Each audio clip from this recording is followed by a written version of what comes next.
Uh, Karnataka Bank has announced a crop loan waiver. How do you see crop loan waiver impacting banks like you? One positive thing is this is one decision which the farmers of Karnataka were waiting to happen, and fortunately it has come now. And Honorable Chief Minister of Karnataka, Mr. Kumaraswamy, has made the connected announcement in the assembly today. So from the farmers' point of view, it's a welcome move. And from individual banks, do have the crop loan which was under stress. So in the short term, definitely it will help the banks to ease out that stress. So from that angle, definitely it is a welcome move because the farming community was in distress. So not only in de-stressing the farmers, but it will also help in de-stressing the loan book of the individual banks.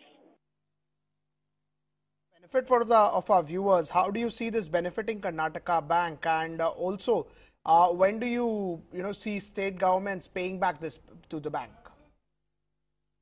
Yeah, fine prints are still awaited. From the initial announcement, what we could gather is he had made an announcement of waiver of up to 2 lakhs per family, and the cutoff date is being 31st December 2017.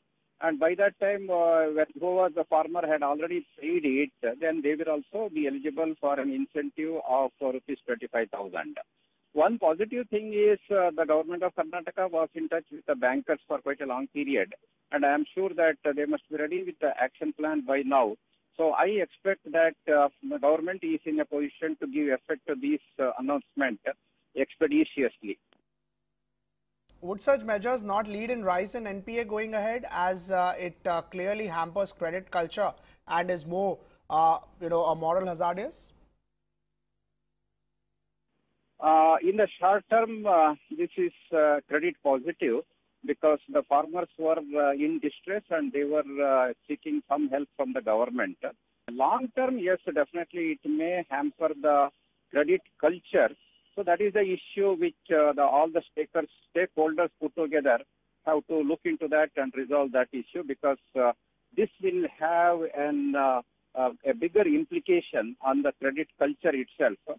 But nothing wrong in responding to the distressed credit, this requirement of the farming community. What is the kind of exposure that the bank has to agri book and the NPAs in April in that book? NPAs, see, there are two things. One is the NPA, another one is the default. Default definition is that right from the due date, if that amount is not recovered, then it is treated as default. NPA in the farming sector, what happens is after the default, that means after the due date, farmers have 2 crop seasons to repay, and then only it is eligible to be treated as NPA. So only after getting the full details, we will be able to arrive at the final numbers. Given that the interest rates are on a rise, how do you see margins to shape up? Would you see a rise in the cost of funding and yields? We have increased our lending rate by 5 basis points and deposit rate by 10 basis points. So as I have already made known to all, so the interest rate has already bottomed out and started moving northwards, both in case of deposits as well as the advances. So, but anyhow, the spread or the margin would remain same, because both the deposit and advances side, the corresponding changes would be made accordingly on monthly basis.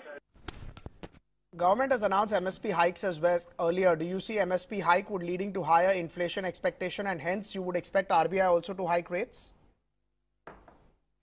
May not be, because this is one of the farmer-friendly measures which has been being resorted for quite a long period.